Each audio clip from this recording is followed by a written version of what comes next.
Clasificación A. Apto para todo público.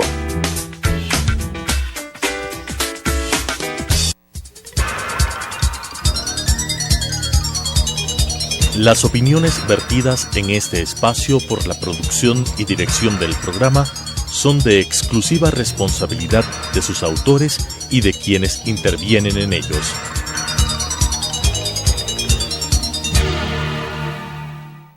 Sucesos presenta Punto de Vista, pensamiento libre y crítico. Día a día buscaremos diferentes visiones para la comprensión de la realidad del tercer milenio. Punto de Vista, un espacio que une noticia, análisis y opinión. Bienvenidos.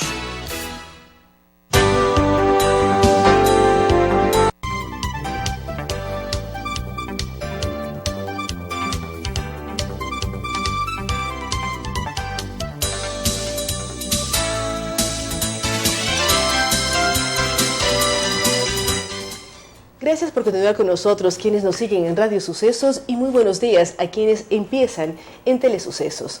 Hoy vamos a hablar de un tema interesante que tiene que ver con la economía mundial y qué ocurre con el famoso riesgo país. Está con nosotros Pedro Sánchez, quien es el Country Manager de COFACE. Pedro, ¿cómo analizar lo que ocurre? ¿Cómo lograr comprender a nivel internacional qué significa este término que tanto se usa, que tiene que ver con riesgo país? No hablemos solo de Ecuador, sino en general a nivel global. ¿Cómo se miden? ¿Qué países tienen más riesgos? ¿Y qué significa eso para poder adquirir créditos o para poder conseguir inversiones? Hola Claudia, buenos días, gracias por la invitación. El riesgo país es un indicador que mide la probabilidad que tiene un país de cumplir con las obligaciones financieras que ha contraído. Básicamente se toman en cuenta algunas variables para analizar el riesgo país de determinado país en el mundo. Se toma en cuenta la situación macroeconómica de ese país, la estabilidad fiscal, cómo está la relación entre ingreso y gasto público, cómo está la actividad económica en general de ese país, cuál es el nivel de cumplimiento que ha tenido el país en análisis de sus obligaciones en el pasado y presentes, de las obligaciones que ha contraído de deuda pública, o cuando ha emitido bonos estatales y los coloca en el mercado financiero nacional e internacional, cómo ha cumplido con esas obligaciones. Básicamente ahí te puedo indicar que hay dos indicadores de riesgo país. El habitual, y COFACE tiene un propio indicador de riesgo país que mide tres variables.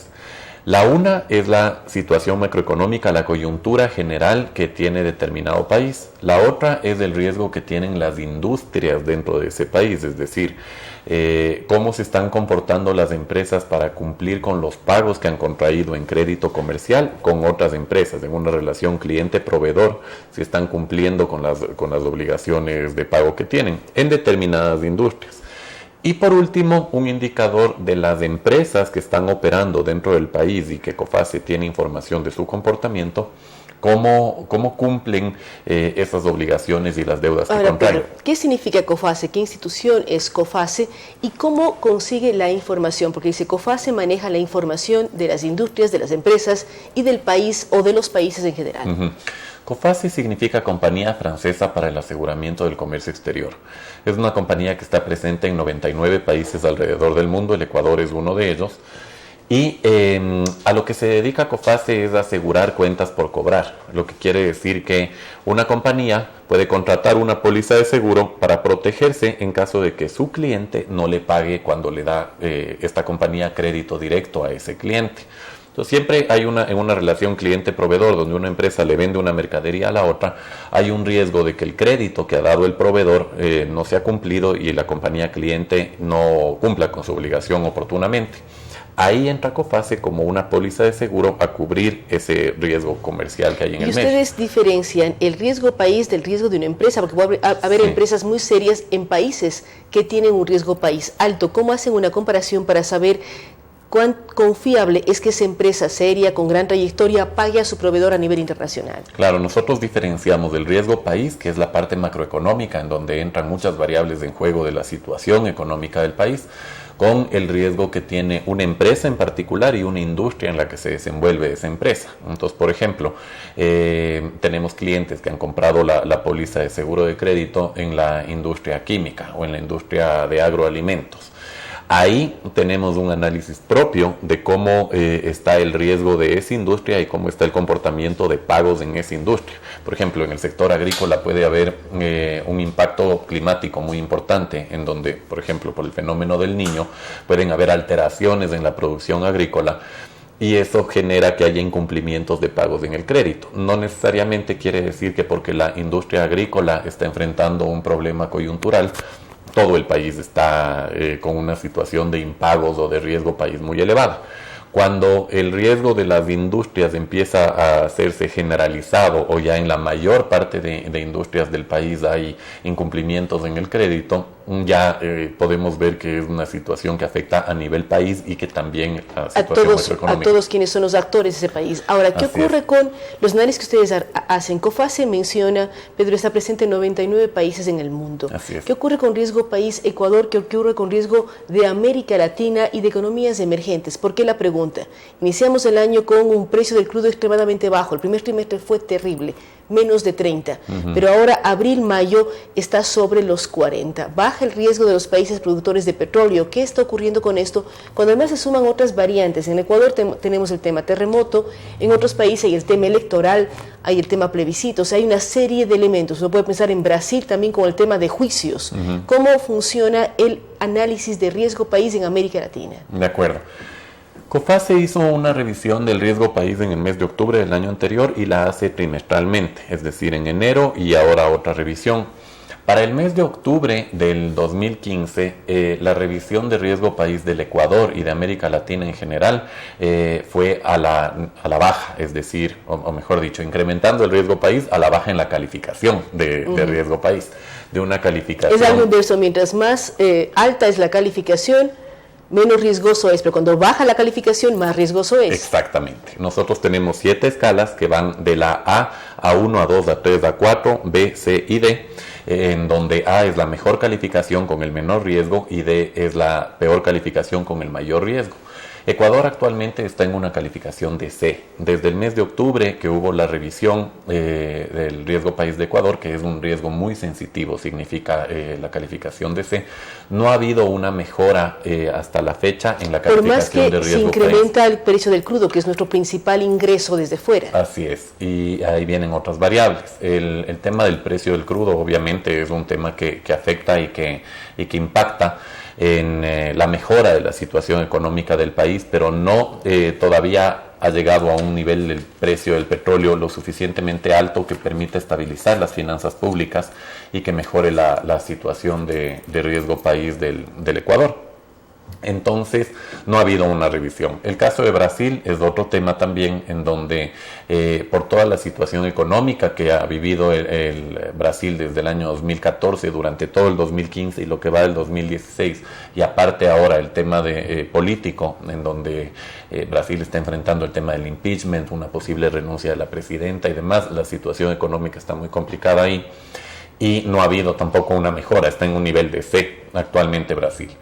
Un caso que hay que destacar es el de Argentina, que venía también con un riesgo país elevado, pero con el nuevo gobierno hubo un acercamiento con el mercado financiero internacional, hubo un pago de la deuda pública que estaba pendiente de arreglar desde hace algún tiempo atrás.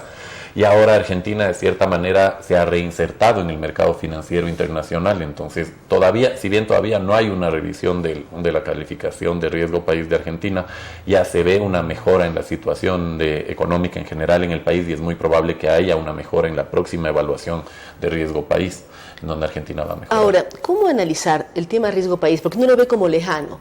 ¿En qué se involucra el simple ciudadano de un país, ya sea Ecuador, Brasil o Argentina, que estamos tomando como ejemplo, frente a la calificación de riesgo país? ¿Cómo hacerlo más cercano al ciudadano común? Sabemos que hay líos en la macroeconomía, pero ¿cómo afecta en la microeconomía de cada ciudadano? Sí, el término riesgo país suena muy abstracto y muy lejano, efectivamente, pero tal vez con un ejemplo lo podemos mirar cómo nos afecta a todos como ciudadanos. En el momento que el riesgo país es elevado, significa que el Ecuador tiene que contratar créditos a un valor mucho más alto, con una tasa de interés mucho más costosa. Y además se dificulta el acceso a financiamiento internacional. En los mercados internacionales no es que abundan los recursos para financiar al Ecuador, porque precisamente hay un riesgo alto.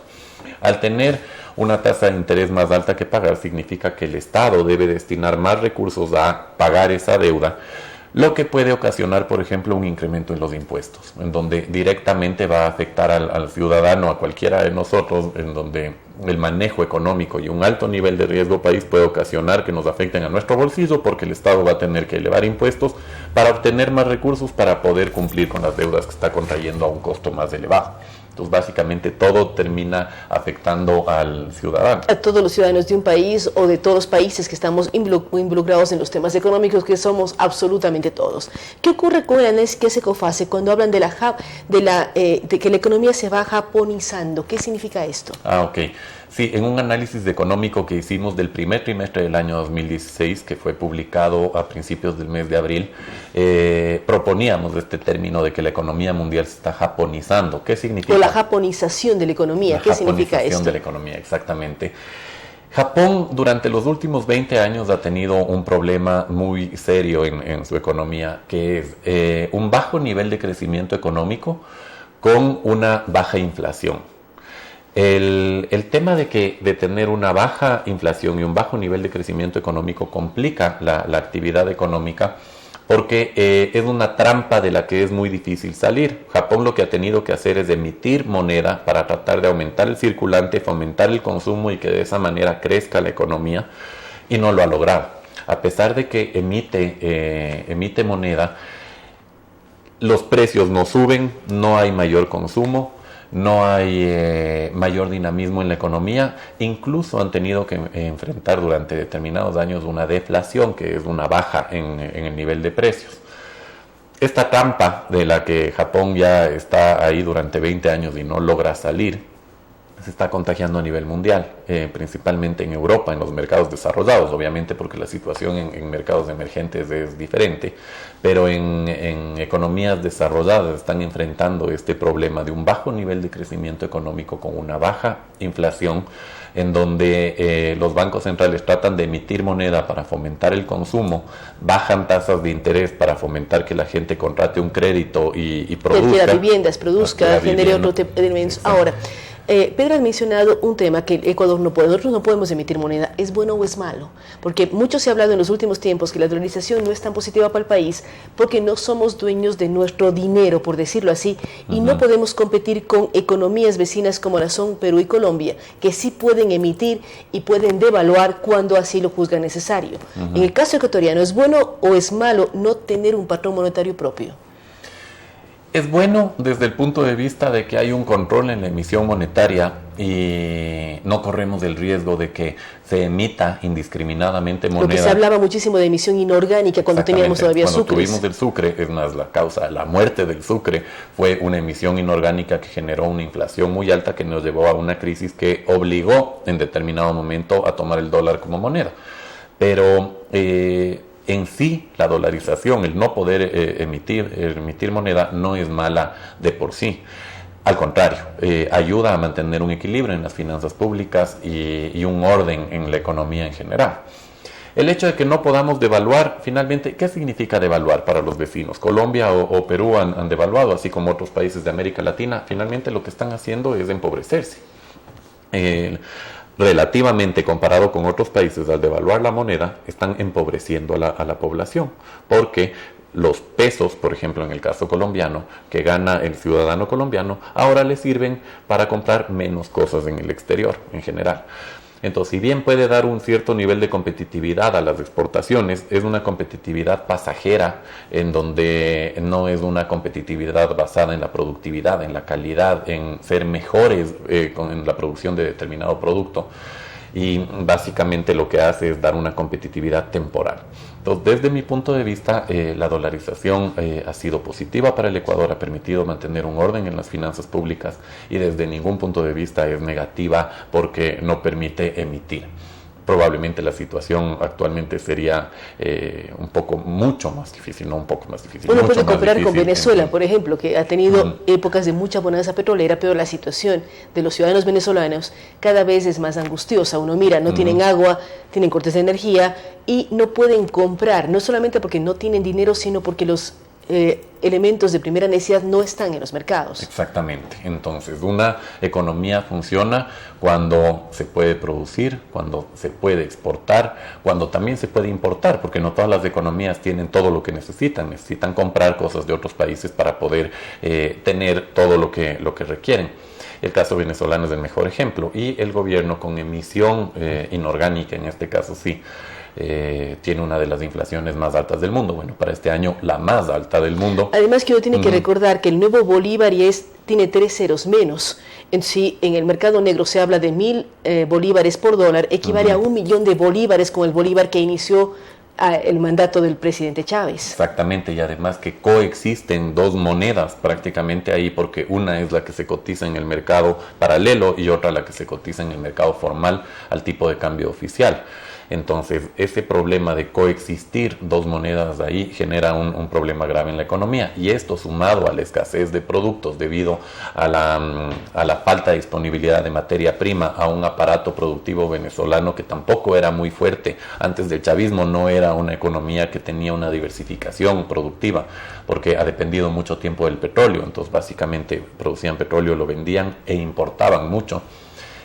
Todo esto unido ha generado un serio problema económico en Venezuela. En calificación riesgo país, del análisis COFACE, Venezuela, ¿en qué nivel estaría? Venezuela tiene D, es el nivel más alto de riesgo en América Latina. COFACE tuvo operaciones en Venezuela, decidió retirarse porque efectivamente el riesgo país es muy serio ahí, y hay un problema incluso para repatriación de utilidades y de capitales para empresas extranjeras que operan en el país. Queremos agradecer, amigos de Radio Sucesos y Telesucesos, a Pedro Sánchez. Él es el Country Manager, el gerente general de lo que significa COFACE aquí en Ecuador, una institución presente en 99 países que mide riesgo país, hace análisis económicos, con quien hemos dialogado sobre la situación, no solo en el Ecuador, sino en otras partes del mundo. Ellos tienen un artículo interesante que tiene que ver con la japonización de la economía global, pero también hace comparaciones de lo que ocurre en toda América Latina. Él es claro al hablar de los problemas que tiene Ecuador frente a riesgo país, el significado de este término y cómo afecta directamente a las economías domésticas de cada ciudadano, en este caso ecuatoriano, pero ha puesto énfasis que hay que cuidar muchísimo estos parámetros, porque eso facilita no solamente los créditos que se pueden tener y acceder a nivel internacional con mejores tasas de interés, sino también la vida de cada ciudadano en cada parte del mundo. Nuevamente, gracias a Pedro Sánchez. Vamos a una pausa y estaremos dialogando con el doctor Milton Castillo.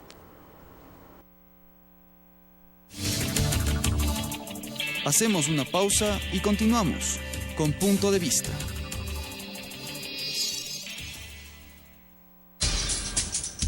Telesucesos es un canal de televisión comprometido por entero a la noble tarea de comunicar con responsabilidad. Somos un medio de comunicación que educa, informa y entretiene con una probada ética profesional. Canal 29 se identifica plenamente con la nueva televisión de vanguardia.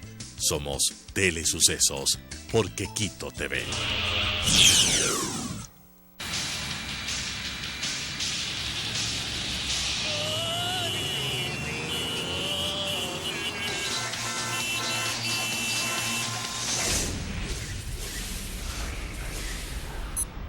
Tómelo con calma.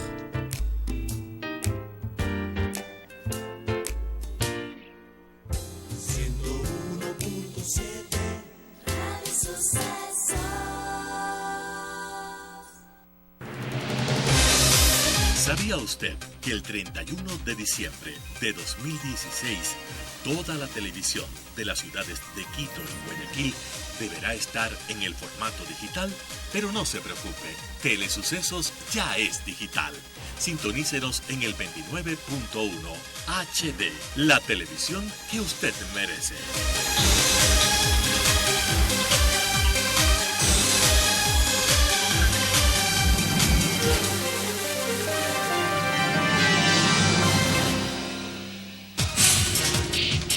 Telesucesos es el primer noticiero de texto en la televisión ecuatoriana.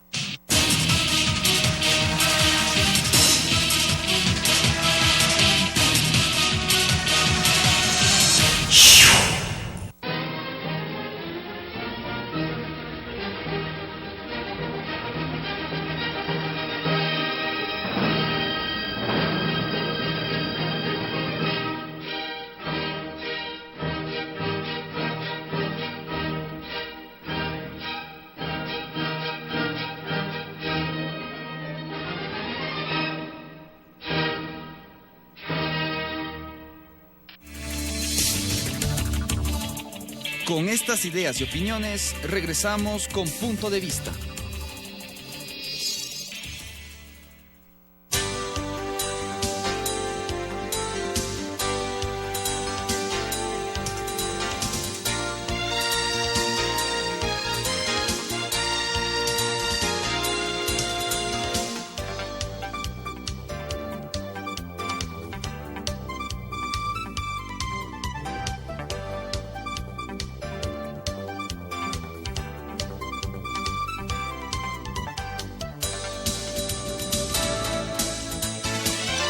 Gracias por continuar con nosotros. Como le habíamos anunciado, estamos con el doctor Milton Castillo, quien es un activista ciudadano presente en diferentes movimientos, en diferentes sectores, que hablan de buscar un gran acuerdo nacional. Compromiso Ecuador es el último grupo en el que él está activando.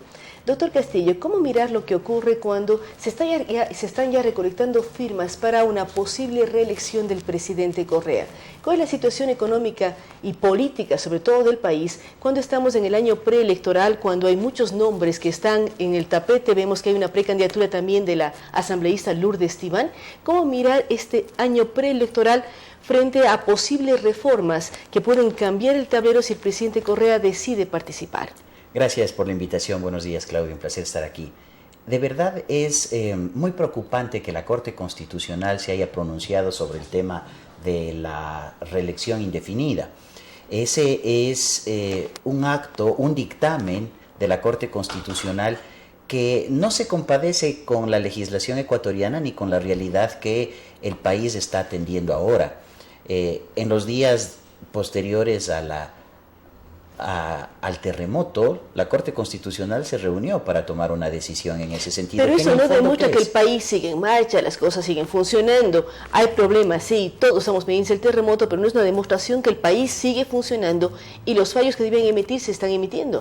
No es una demostración de aquello, es una demostración de la injerencia del Poder Ejecutivo sobre la Corte Constitucional, porque en los temas de fondo no se puede hacer una reforma de otra reforma, una enmienda de otra enmienda.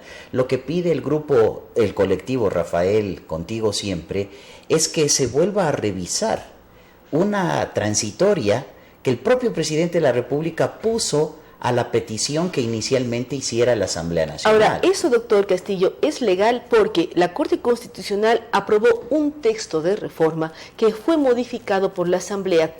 ¿Qué es lo que debe prevalecer? ¿El texto aprobado por la Corte Constitucional, que es el máximo organismo que tiene que ver con Constitución, o la reforma que se dio por pedido del presidente meses más tarde, un año más tarde realmente? Mire, el dictamen inicial de la Corte no podía ser tocado. La Asamblea lo tocó, y lo tocó a petición del presidente de la República. Eso es inaceptable jurídicamente. Es decir, debe prevalecer el dictamen de la Corte. No podía tocarse el dictamen de la Corte Constitucional porque es una sentencia. Si es que un juez dicta una sentencia en un caso cualquiera, ninguna de las partes interesadas en el proceso tiene derecho a alterar el texto de la sentencia, solamente el juez que dicta.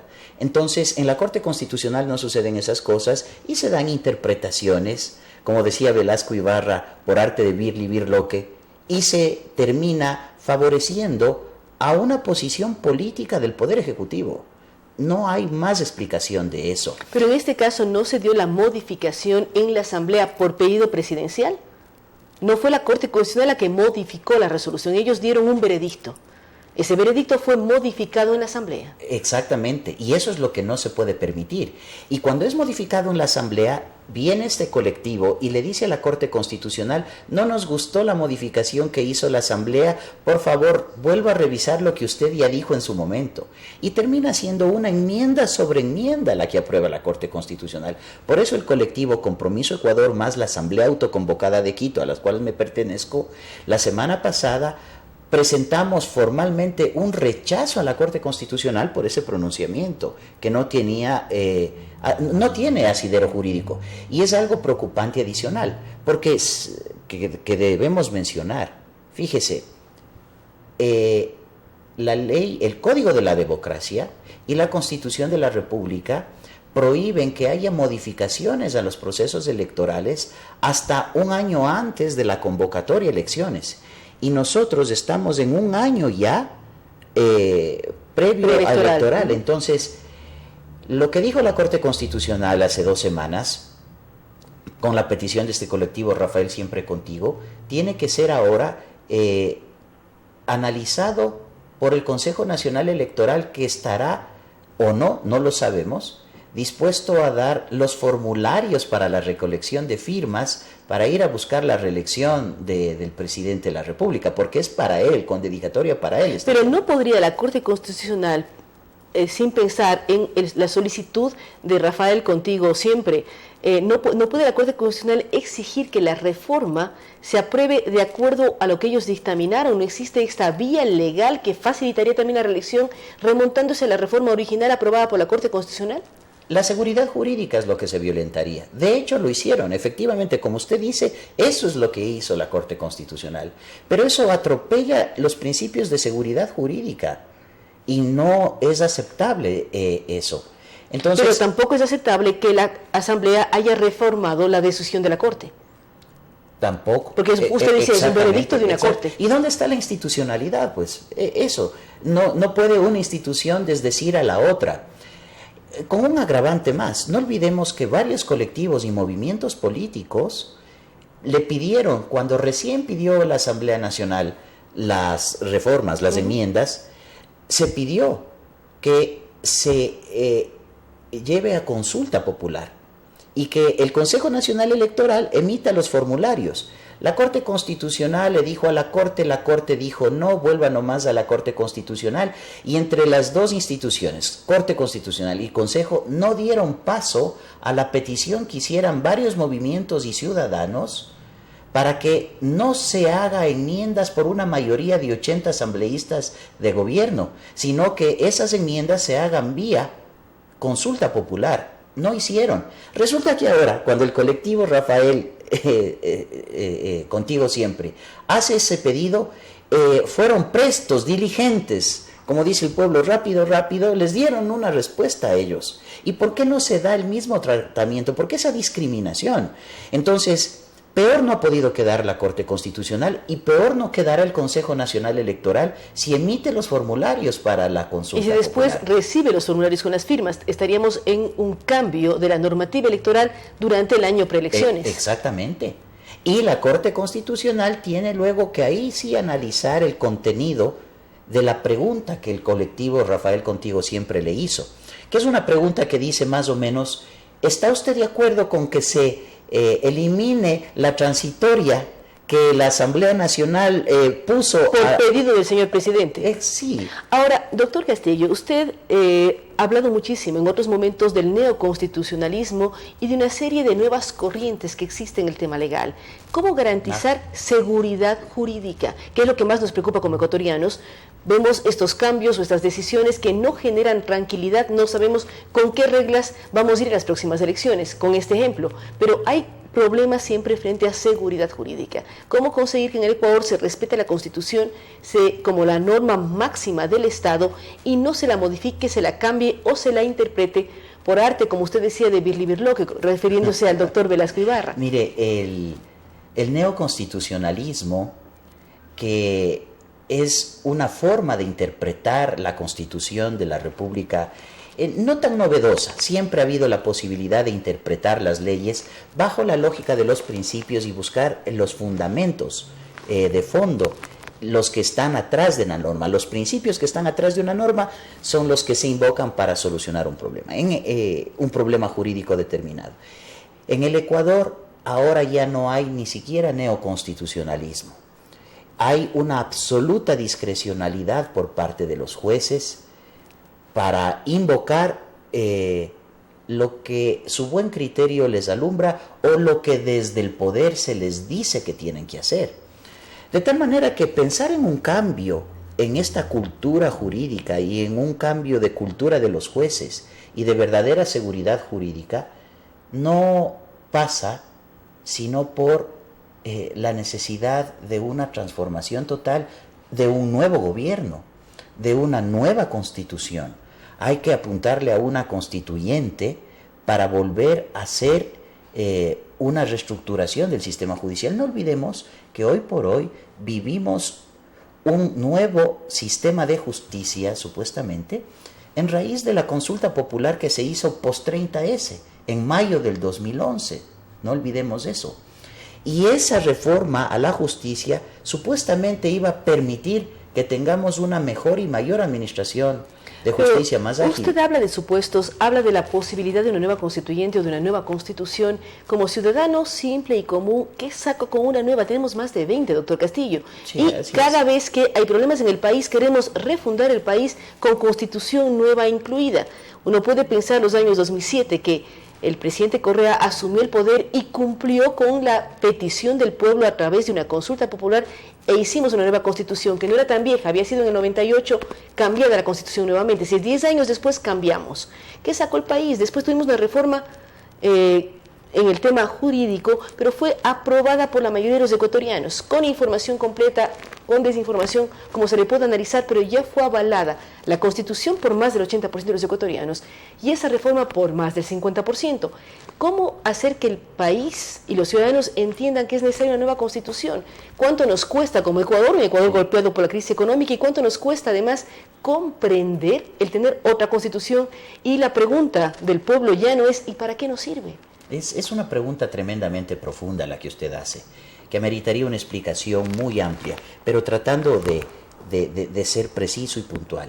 Mire, hay que sacar del juego a aquellos que atropellaron ese pacto social, porque la Constitución no solamente tiene una forma de organizar a la sociedad políticamente, también tiene un elevado ingrediente utópico. En una Constitución nosotros vemos el firmamento, hacia dónde queremos irnos como nación. El problema es que no tenemos unos sólidos cimientos para ese proceso de nación, para sentirnos unidos en un solo... ¿Pero es mala la Constitución o no ha sido cumplida como es debido? Porque nos la vendieron como la mejor de la historia, que no iba a cambiarse en 300 años, pero al paso la hemos cambiado. Usted dice la verdad. Los actores políticos son los que no han cumplido. No le garantizan al ciudadano el ejercicio de los derechos. La Constitución sirve como una suerte de garantía total para los derechos fundamentales, para el libre ejercicio. Es un paraguas de protección para todos. Para todas las libertades de todos, exactamente. Pero si tenemos autoridades que no juegan con esas reglas de juego y que se van inventando sobre la marcha normas para solamente obtener objetivos particulares y no el bien común, entonces hay que replantearse nuevamente qué tipo de nación somos, qué tipo de autoridades estamos eligiendo. Entonces es una responsabilidad compartida y usted también deja ver algo que necesito subrayar. Tampoco es una cuestión de que los ciudadanos debemos esperar que a través de las leyes y a través de las autoridades se nos solucionen todos los problemas. Cada uno de nosotros somos corresponsables de qué ritmo, de qué esperanzas, de qué fuerza, de qué energía le ponemos a nuestro día a día y a nuestro país.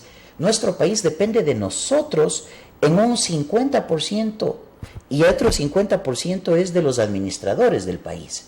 Entonces, debemos hacer una constitución que ya no nos vuelva tan paternalistas y que nos haga a nosotros también copartícipes y responsables del desarrollo de la nación. Por eso una nueva constituyente. Por eso la necesidad de un mensaje fuerte a las autoridades, los que están gobernando, de que los ciudadanos estamos cansados de la forma de cómo se ha venido gobernando. Son mensajes fuertes que usted dice se debe dar a los gobernantes.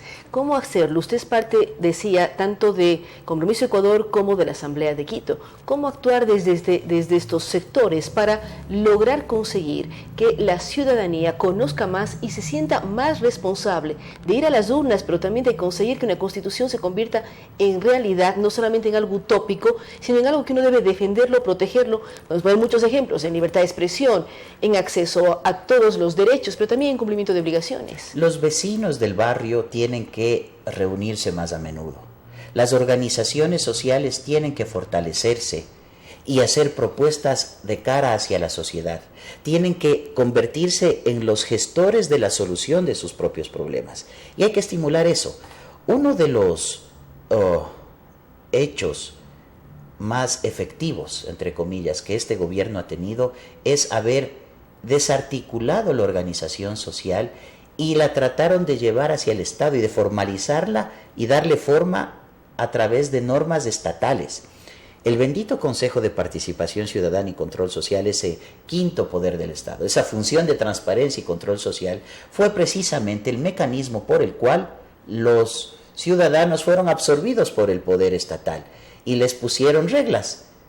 La organización social, en principio, no tiene más reglas que la del ánimo de organizarse con un objetivo común, solucionar un problema, dar posibilidades a la autoridad para que ella no solo sea la que solucione los problemas, sino que los ciudadanos sean protagonistas de la solución de los problemas. No es fácil crear organizaciones, pero hay que estimular la organización social. Y cada uno de nosotros tiene la obligación de asociarse en beneficio de un bien mayor, de un bien colectivo. Debemos dejar la tranquilidad en las paredes de nuestra casa y salir a ver quién está alrededor de nosotros. Lamentablemente nuestra sociedad se ha construido en estos últimos años, sobre todo, en principios cada vez más egoístas y de más individualismo. Hay que apuntarle más a la solidaridad. Creo que este tema del terremoto, mire usted, lo bueno que puede existir de esta desgracia que nos ha sucedido como ecuatorianos es que nos hace vernos a los ojos, estrecharnos las manos, hacernos más solidarios. Eso genera raíces de nación mucho más fuertes que un texto constitucional, fíjese usted. Estamos frente a nuevos tiempos, de verdad, me parece a mí, de participación ciudadana, de relación entre los ciudadanos del Estado y de los ciudadanos entre nosotros. Son muchos temas importantes. Queremos agradecer al doctor Milton Castillo. Él es muy claro al hablar sobre los procesos que está viviendo el país frente a la solicitud del colectivo Rafael Contigo Siempre a la Corte Constitucional. Él dice, no puede reformarse la normativa electoral cuando estamos en el año preelectoral, lo dice claramente la ley.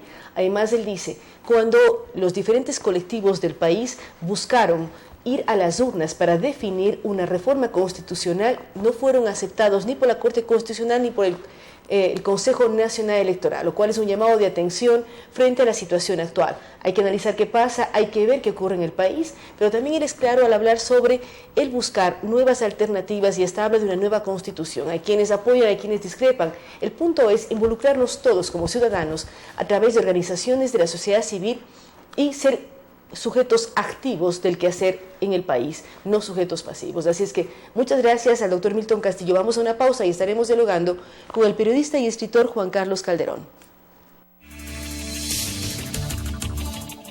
Hacemos una pausa y continuamos con Punto de Vista.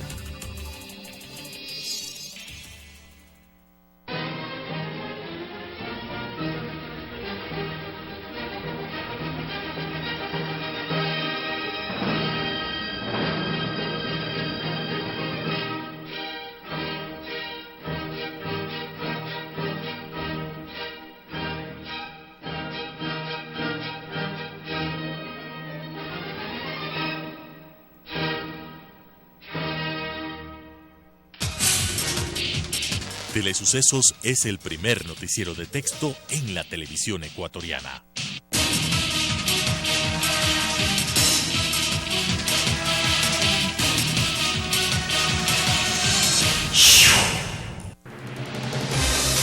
¿Sabía usted que el 31 de diciembre de 2016 toda la televisión de las ciudades de Quito y Guayaquil deberá estar en el formato digital? Pero no se preocupe, Telesucesos ya es digital. Sintonícenos en el 29.1 HD, la televisión que usted merece.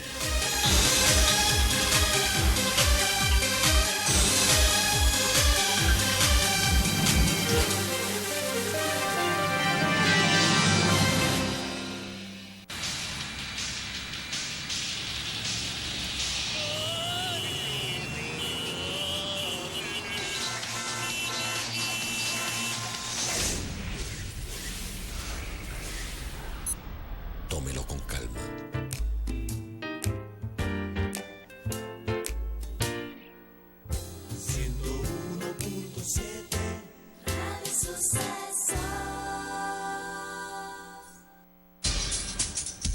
Telesucesos es un canal de televisión comprometido por entero a la noble tarea de comunicar con responsabilidad. Somos un medio de comunicación que educa, informa y entretiene con una probada ética profesional.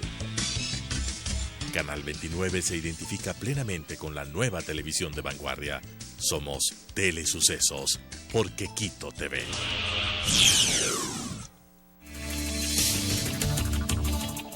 Con estas ideas y opiniones, regresamos con Punto de Vista.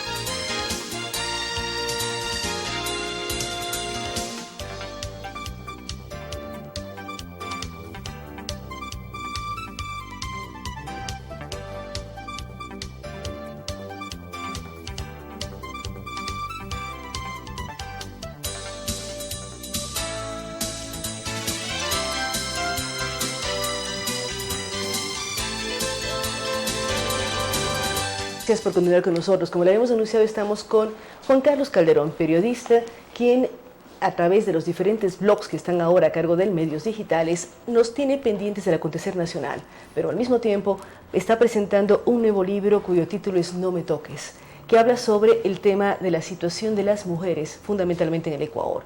¿Cómo entender, Juan Carlos, el giro? Si uno piensa en Gran Hermano y acaba en No me toques, ¿cómo ver la trayectoria de Juan Carlos Calderón como periodista y escritor? Gracias, Claudia, buenos días. Bueno, en realidad no es necesario entenderlo. El hecho está, este es mi cuarto libro, en realidad, o quinto libro. Cuarto en el tema periodístico. Empecé con 15 miradas, que es en el 2002, que trabaja el tema de la crisis, ¿no es cierto?, de la caída bancaria y un poco sobre corrupción de ese momento. Luego hago un libro más bien académico con CIESPA sobre periodismo de investigación. Luego hago un libro en el 2007 que se llama Naufragio, ¿no es cierto?, que habla o que relata la historia de la gran diáspora ecuatoriana por el mar y el hundimiento de los barcos y toda esa historia vinculado con la base de Manta, las políticas de seguridad del gobierno de Estados Unidos y cómo se criminalizó la migración ilegal. Ese es otro eje, evidentemente. Luego se trabaja con Cristian, el Gran Hermano, con Cristian Zurita, que tiene que ver con temas de manejo de contratación pública, política de corrupción, etcétera, etcétera. Y luego este libro, digamos, que tiene que ver... Ahora, ¿qué es lo común? Vos me preguntas, ¿cuál es el lugar común? El lugar común es el periodismo. Es el periodismo, es la investigación periodística, que a veces hay preocupación en el país sobre si se hace o no se hace, o si se puede hacer o no periodismo de investigación. El lugar común es... que un periodista creo que tiene que estar atento a los hechos, no solo de la coyuntura, sino de los hechos que son trascendentes para una sociedad. Cuando trabajo en Naufragio, yo creía, y entiendo, hasta ahora lo sostengo, además es el único libro que hay sobre ese tema, que la historia de la diáspora de los ecuatorianos por estos barquitos que se iban, ¿no es cierto?, por el mar, que había naufragios y muertes y todo eso, el hundimiento de los barcos por la política ecuatoriana del gobierno de Lucio Gutiérrez, sobre todo en este tema, los convenios que se firmaron con Estados Unidos para criminalizar la migración, etcétera, etcétera, era el tema más importante, creo yo, porque fue la afectación, el coletazo directo de la crisis bancaria del 99-2000. Si la gente ¿cierto? quería irse a conseguir mejores días en la parte económica para sus familias. Pero mientras uno es periodista va contando ciertas historias, pero si uno está pensando creo yo, en la trascendencia, en el papel que el periodista tiene también que ser partícipe de la historia y testigo de la historia. Tiene que ir dejando testimonio de eso. Yo creo que los libros son eso, los libros periodísticos son eso. Entonces, igual el Gran Hermano, ¿no es cierto? O sea, tú vas viendo que después del escándalo que se arma con los contratos de empresas vinculadas al gobierno del presidente... Después del escándalo que arman ustedes al publicar el diario El Expreso en su época, los famosos contratos, sale el libro. Sale el libro, claro, porque es el relato del año ese que sucede, ese gran debate que hay, la pelea entre los hermanos Correa, la anulación de los contratos, cómo reaccionó la política al respecto, por qué nunca se fiscalizó estos hechos, ¿no es cierto? ¿Por qué se tapó desde el Congreso esta historia, etcétera, etcétera? Ese es el libro, el Gran Hermano, con una ampliación obviamente de todas las demás historias. Y No me toques precisamente también es eso. Yo he considerado, digamos, en fase de mi trabajo y lo que he venido trabajando los últimos años sobre el tema, que este es un tema hipersensible, hiper complejo, además complejo en el sentido de multidimensión que tiene, de la situación de las mujeres y de la lucha de las mujeres en el Ecuador por sus derechos. Ahora, ¿se ha avanzado, Juan Carlos, en el último tiempo cuando ya está tipificado el femicidio, cuando se habla de nivel de protección a las mujeres? ¿Se ha avanzado? ¿No se ha avanzado? Porque el libro es terriblemente duro. Uno tiene miedo de salir a la calle como mujer y si tiene hijas, ¿cómo proteger, cómo cuidar, cómo lograr que las historias del libro no se repliquen? Es duro decir, no me toca a mí, pero ¿cómo garantizar que la sociedad vaya luchando en esto y vaya protegiéndose de evitar crímenes, maltratos, violaciones y generación de estructuras de poder muchas veces que el hombre, por ser más fuerte, maltrata a las mujeres? Bueno, yo creo que tiene que ver primero con políticas públicas claras. Yo creo que los gobiernos locales tienen que actuar. O sea, pero hemos visto desde andar con un timbre en el tole, si alguien me agrede como mujer pito, eso no funciona. No solo, de acuerdo, esas son una de las partes de las políticas públicas. Me refiero a una forma integral en la cual se involucra la sociedad en este debate. Te voy a decir un caso. En este libro trato sobre el tema del debate de la violación, como es del aborto por violación. ¿No es cierto? El hecho de que algunas asambleístas fueron silenciadas, sometidas al silencio, al escarnio por parte del propio presidente de la República, asambleístas de su partido. Cuando tuvieron el pecado de ni siquiera entrar a debatir, sino plantear el debate sobre el aborto en condiciones extremas, en este caso fruto de una violación. Pero se discutió eso, el presidente impuso su criterio, ¿ya? El punto es que no se debatió sobre el tema de la violación. O sea, aquí hay un problema. Se ve el fruto, pero no el acto que genera ese fruto. Y a las mujeres, a las jóvenes, sobre todo a las niñas, que son violadas constantemente en este país, sobre todo por parientes, sobre todo por gente cercana a su lugar de vida, ¿no es cierto? No les pasa nada. No les pasa nada a los violadores. Y es terrible decir que los violadores no tienen pena y siguen haciéndolo. Puede que sean denunciados. El problema es que se somete a la mujer a una revictimización. El problema es que finalmente se culpabiliza a la mujer, ¿no?, de los hechos. Se culpabiliza a la víctima. Aquí hay muchas historias en No Me Toques sobre historias de mujeres, ¿no es cierto?, que han sido agredidas, violentadas, violadas, asesinadas, etcétera, etcétera. En todos los casos hay un problema. Se culpabiliza a la víctima, ¿cierto? Entonces, esta es una sociedad a la cual finalmente se justifica el crimen, se justifica la violación, se justifica el asesinato, se justifica el acoso sexual, porque una chica anda con minifalda. Y cuando tú me preguntas, ¿por qué, cómo tenemos que proteger? Las mujeres no tienen por qué estar protegidas o buscar protección, no tienen que pasarles nada. Es decir, la sociedad Pero ¿cómo no tiene que... logras entender que incluso funcionarios del régimen, cuando se dé el caso de las chicas argentinas, dicen, yo de mamá nunca dejaría que mis hijas sean mochileras? O sea, de pronto hay una serie de elementos.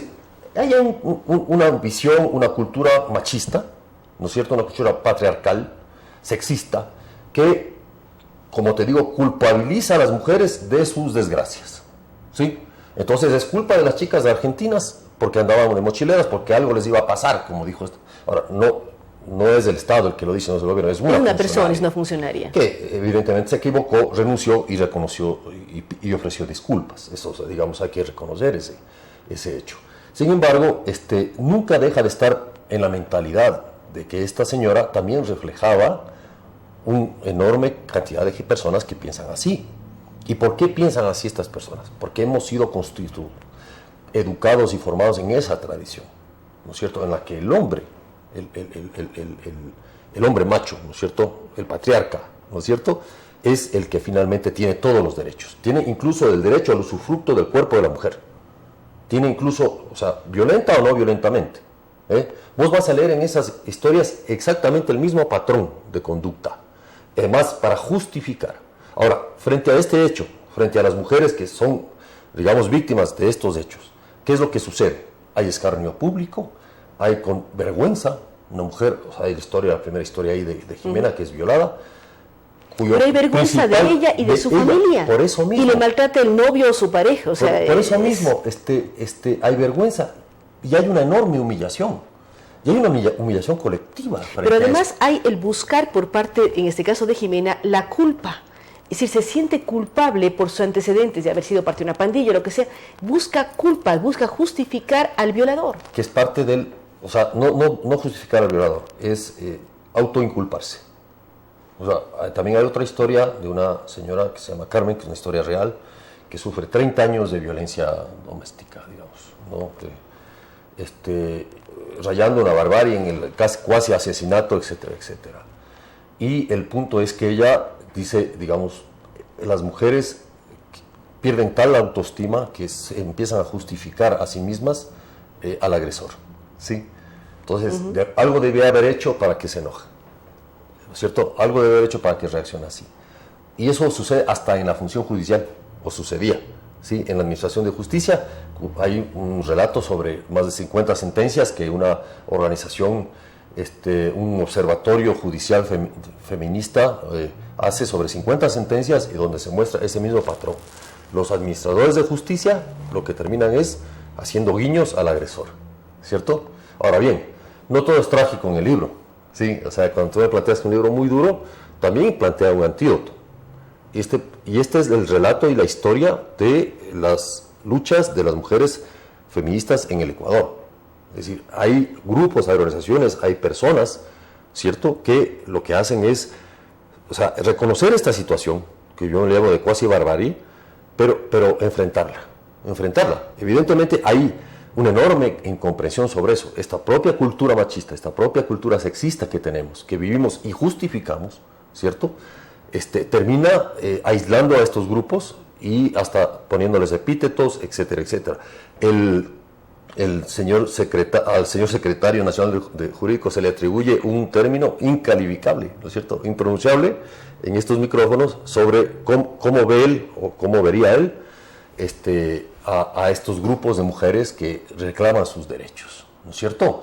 Entonces, ese es el relato de No me toques, es un relato periodístico. Es un relato periodístico y escrito por un hombre, lo cual da otra visión interesante para el mundo de las mujeres. Porque no es una mujer que reclama, es un hombre que pone el dedo en la llaga y habla de una especie de barbarie que se vive en el Ecuador en el tema de género. Lo que yo hago ahí es ir, ya voy al tema de género, pero lo que yo hago en No me toques es ir juntando como un rompecabezas piezas que aparecen en un tiempo determinado. ¿Y por qué en el tiempo determinado que se arma el rompecabezas también se hablan de las declaraciones del señor presidente en los diferentes enlaces o intervenciones a lo largo de estos tiempos? Porque es parte del rompecabezas, ¿cierto? O sea, yo asumo que todo esto tiene su enorme complejidad. Es decir, hay múltiples actores, hay múltiples visiones del tema, hay múltiples hechos. Y esto genera una relación compleja sobre el tema. Yo creo que es el tema más complejo y más sensible de los últimos 10 años en el Ecuador. O sea, se ha calificado a la lucha de las mujeres, las Naciones Unidas lo ha calificado como fue la revolución del siglo XX, fue esa. En el mundo, no en el Ecuador. En el mundo. En el mundo occidental, hay que especificar. En el mundo occidental, de acuerdo, pero de a poco también va, ¿no es cierto?, el tema de la autonomía del cuerpo de las mujeres, el debate sobre que se vayan logrando muchos derechos sobre la igualdad, y no solo sobre la igualdad, sino sobre, obviamente, el derecho a no ser tocadas, ¿entiendes?, de ninguna manera. Pero, entonces yo es un tema complejo. En el Ecuador, para mí ha sido el tema más complejo y más sensible. Por eso yo voy juntando estos...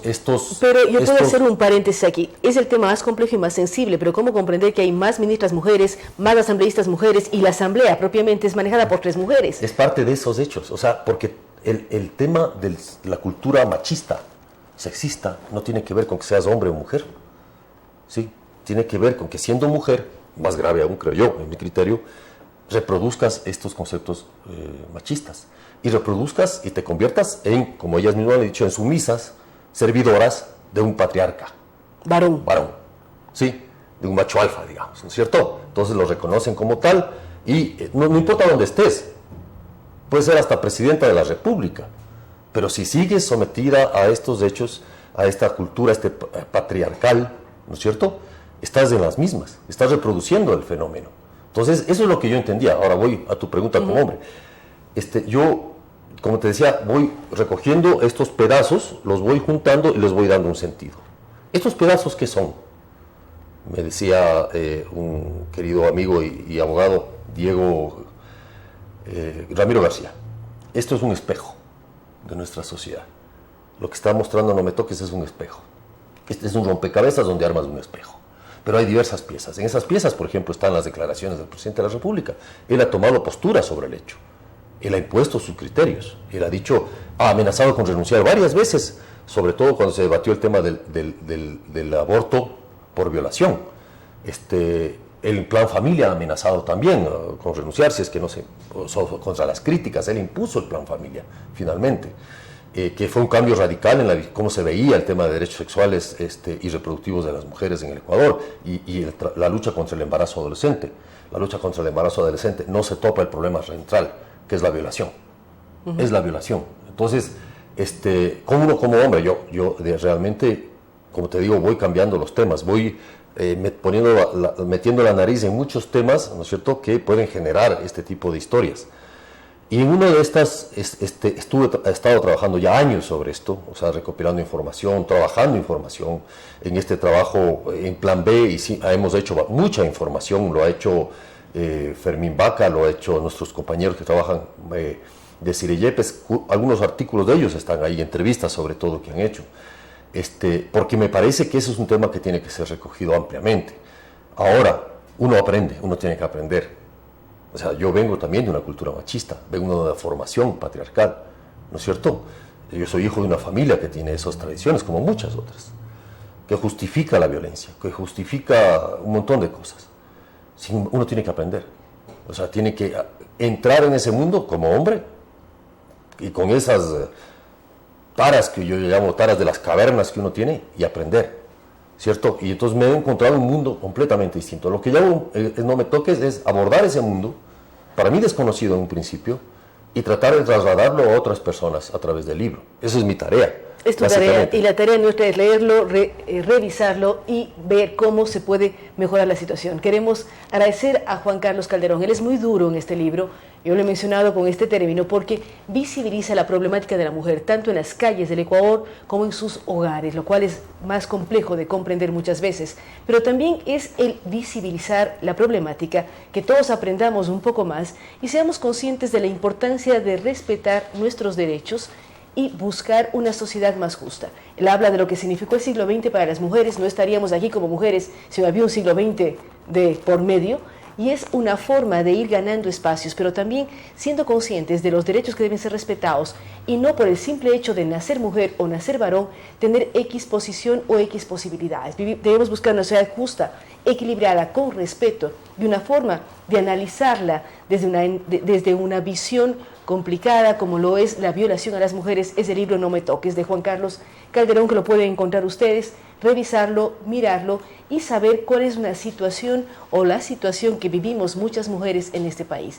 Gracias nuevamente a nuestros invitados, gracias a ustedes por habernos acompañado, gracias a nuestros anunciantes, a Chevy Plan, al Grupo Humana, a Cooperativa Policía Nacional y a EMAP, quien cuida el agua de Quito. Estaremos con ustedes el día de mañana con nuevas noticias y entrevistas.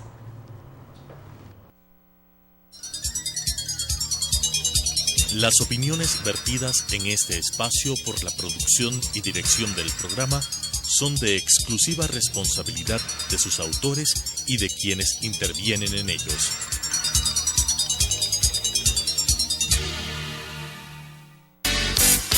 Sucesos presentó Punto de Vista, pensamiento libre y crítico. Día a día buscaremos diferentes visiones para la comprensión de la realidad del tercer milenio. Punto de Vista, un espacio que une noticia, análisis y opinión. Hasta la próxima.